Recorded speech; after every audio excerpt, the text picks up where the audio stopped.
Hello, everyone. And today, no, I don't care about your fucking clickbait, bitch. Anyway, today I'm going to be making fun of the Jeff the Killer creepypasta. Excerpt from a local newspaper. Ominous unnamed killer is still at large. After weeks of unexplained butt rapes, the ominous unknown killer is still on the rise.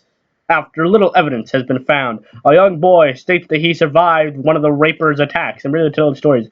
I had a bad dream about a boy eating a sandwich, and I woke up in the middle of the night. Said, boy, I saw that for some reason the window's open, even though I remember it being closed when I went to bed. Okay, just telling you that most windows are pretty much only openable from the inside.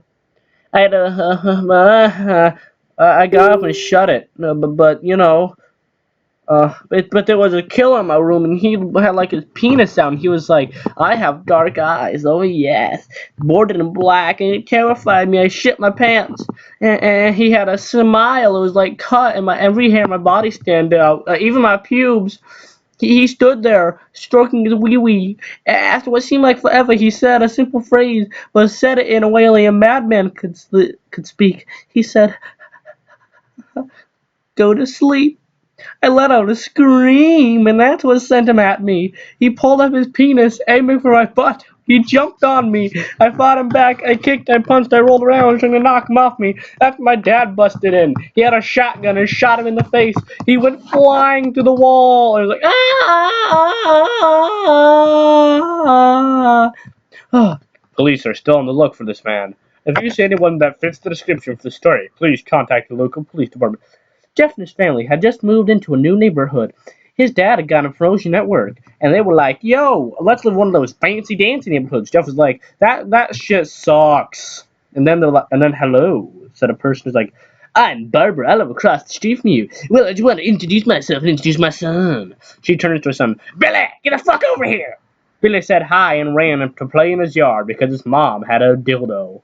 "Well," said Jeff's mom, "I'm Margaret, and this is my husband Peter. These are my two sons, Homicidal Maniac and OC Cosplaying Maniac." They each introduced themselves, and then Barbara invited them to her son's birthday party. She was like, "I just met you, but you know, your two creepy sons can go play with my boy anytime." And they were like, "This shit sucks." And the mom was like, "Yeah!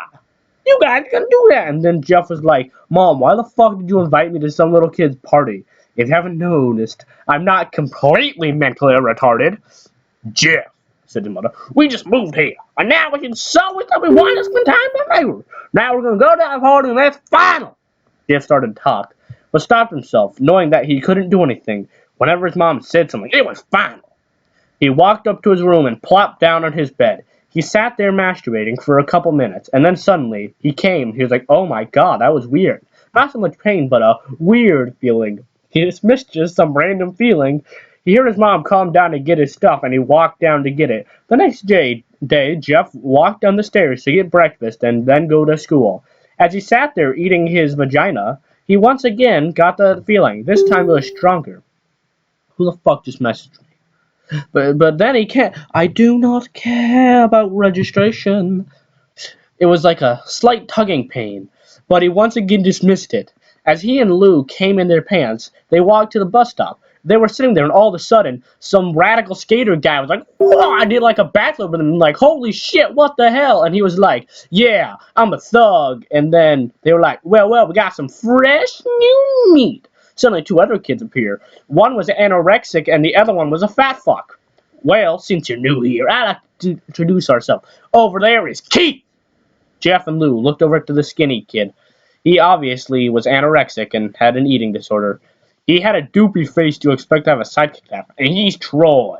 They looked over at the fat bitch. Talk about a tub of lard. This kid was like he had an excess since he was crawling. "And I," said the first kid, "am Randy. Now, for all the kids in the neighborhood, there's a small price for the bus fare if you catch my drift." Lou stood up, penis in hand, ready to rape the shit out of Randy, when one of the friends pulled a knife on him. "Tisk, tisk, tisk. I might stick this up your ass, but we gotta do it the hard way first." The kid walked up to Lou and took his wallet out of his pocket. Jeff got that feeling again. Now it was stronger, a burning sensation. He stood up, but Lou just him to sit down. Jeff ignored him and walked to the kid. Listen here, little punk. Give back my bro's wallet or else I'm gonna rape you. Oh, and what will you do? Just as he finished the sentence, Jeff popped the kid in the nose with a gigantic wang. As Randy reached for his face, Jeff ripped the kid's pants off and butt fucked him. Randy screamed and Jeff grabbed the knife from his hand. Troy and Keith rushed Jeff, but Jeff was too quick. He threw Randy to the ground. Keith lashed at him, but then I fucking skipped a couple sentences. But Jeff ducked and stabbed him in the ass. Keith dropped his knife and fell to the ground screaming. Troy rushed him too, but Jeff didn't even need the knife. He jumped up and face-fucked him for 5 minutes straight. As he fell, he puked all over. Luke could do nothing but look at amazement at Jeff, how do you? And that was all he said before they saw the bus coming. They knew they'd be blamed for beating up the neighborhood bullies and raping them. So they ran as fast as they can. Jeff, amazingly, looked like he ran with 3 legs. And then when they got to school, they were like, yo, I love school. Then they went back and the cops were like, you know, these kids were beat up and they were stabbed in the ass. Jeff fell down and he was like, his gaze fell to the floor and saw that his mom was true. Mom, they're the one who pulls the knives on me and my bruh. Son, said one of the cops, we found 3 kids. 2 stabbed, 1 having a bruise in his mouth. And there was a weird white fluid leaking all over the place. Son, calm down your brother. Jeff couldn't do it, since it was him who beat up all the kids. Sir, it was me. I'm the one who raped the kids in the ass. Lou tried to hold me back, but he couldn't stop me. Well, that's a year in juvie. Wait, said Lou. It was me. I'm the one who really raped them. See? I have cuts and bruises, see? And then they hauled him away because of plot convenience. No trial, no court date, nothing. And then a couple days later, it was Billy's party. Mom, you're fucking joking, right? You don't expect me to go to some kid's party after... There was a long, ominous pause for plot convenience because the author didn't know how to do actual writing. Jeff, we both know you raped those kids, but I think this party could brighten up the past days. Now get dressed. Now stop sleeping naked. Jeff's mom walked out of the room to get downstairs to ready herself because she wasn't dressed either. Apparently this is a nudist family. He fought himself to get up. He picked out a random shirt and a pair of jeans and walked downstairs. He saw his mother and father dressed up like fucking Victorian-era plague doctors. And Jeff was like, what the fuck? And they were like, son, is that all you're going to wear? So just, no, hold on. I fucked up the accent. So is that all you're going to wear? Better than wearing too much, he said. His mother pushed him down and hit him over the head with a hammer. Jeff, you may be overdressed, but this is how you want to make an impression, said his father. Jeff grunted and went back to his room. I don't have enough fancy clothes. Just pick out something, called his mom. They looked around what he would call fancy. And then they decided, hey, let's go to the party. Then they were playing. Jeff was in like a fucking cowboy hat, like a pow, kapow. He thought it was ridiculous, but he had fun. Yeah. Then the fucking kids hopped the fence on skateboards over the grass. Because, you know, skateboards get a lot of traction in the grass. And they can hop like 3 feet. Who knew? And then they had a fight. It was like bam, bam, bam, bam, bam, bam. And then Randy rushed at Jeff, but they both fell to the ground. Randy punched Jeff in the balls, but Jeff grabbed him by the ears and headbutted him off with his wiener. Jeff pushed Randy off, and both rose to their feet. Kids were screaming, and parents were running out of the house. Troy and Keith pulled guns out of their pocket. No one interrupts, or I will hit them with dildos, they said. Randy pulled a knife on Jeff and stabbed him in the shoulder. Jeff screamed and fell to his knees, even though being stabbed is like getting punched if you've never been stabbed before. Jeff screamed and fell to his knees. After 3 kicks, Jeff grabs his foot and like flips him over. And then Randy fell to the ground. Jeff stood and walked back to the door. Troy Grant needs some help. He picks Jeff up by the back and throws him through the patio door. As he just tries to stand, he gets hit down to the ground with a dildo. Randy starts repeatedly dildoing Jeff with the ass until he starts to bleed blood up his ass. Jeff, come fight me. He picks Jeff up and throws him into the kitchen like fucking Ozymandias and shit. He sees a bottle of vodka and hits Jeff over the head like, "Bah! Fight!" An announcer says. Come on, Jeff, look at me. Jeff glanced up, his face blew blood. I was the one who got your brother sent to you. You're just going to sit here and rot while you should Jeff gets up. Oh, finally, you're gonna fight. And then he beats the shit out of him with a fucking bar. Like, kapa, kapa, kapa. And then he punched him so hard his heart stopped. Like a fucking Terminator. And then everyone's looking at Jeff. The kids are crying, and Troy and Keith. And then they pull their guns at Jeff and like,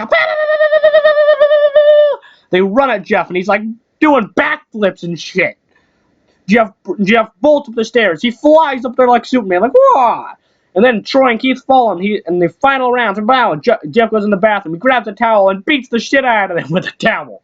He slaps their butts and everything. They have their knives. But then they swing their knives, and Jeff's like, fuck this, and he hits them in the face with a towel.